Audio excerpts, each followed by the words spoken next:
Welcome to KadaiKathais. இன்னைக்கு நம்ம சேனலில் பைனாப்பிள் லெமனேட் எப்படி பண்ணுறதுன்னு பார்க்கலாம். இது நல்ல இம்யூனிட்டி பூஸ்டிங் ட்ரிங்க் அண்ட் டைஜஷனுக்கு ரொம்ப நல்லது. இது பண்ணுறதுக்கு 1 கப் பைனாப்பிள் சின்ன சின்னதாக க்யூப் பண்ணி சேர்த்துக்கோங்க. ஒரு லெமனை ஸ்க்வீஸ் பண்ணி சீட்ஸ் எல்லாம் ரிமூவ் பண்ணிட்டு சேர்த்துக்கோங்க. இந்த ஜூஸ் கொஞ்சம் தண்ணியாக இருந்தால் குடிக்கிறதுக்கு நல்லாயிருக்கும். ஸோ நான் ஒரு 3/4 கப் தண்ணி சேர்த்துக்கிறேன்.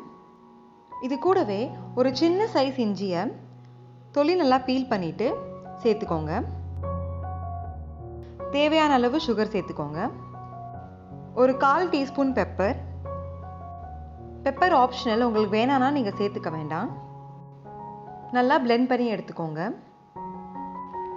நல்லா ஃபில்டர் பண்ணிக்கோங்க. அப்போ தான் குடிக்கிறதுக்கு ஈஸியாக இருக்கும் அண்ட் டேஸ்டியாக இருக்கும். ஸ்டொமக் பெயின் இல்லை கோல்டு இருந்தால் கூட நீங்கள் இந்த ட்ரிங்க் குடிக்கலாம், ரொம்ப நல்லது. சர்வ் பண்ணுறதுக்கு ஒரு கிளாஸில் ஒரு லெமன் ஸ்லைஸ் சேர்த்துருக்கேன். லெமன் தொலியோடு சேர்க்கும் போது ஒரு சோர் டேஸ்ட் வரும், அதுக்காக நான் சேர்த்துருக்கேன். 3 to 4 ஐஸ் க்யூப்ஸ். நம்ம ரெடி பண்ணி வச்சுருந்த pineapple juice. Healthy and delicious pineapple lemonade ready. கண்டிப்பாக ட்ரை பண்ணி பாருங்கள். If you like this video, like, share and subscribe to our channel KadaiKathais.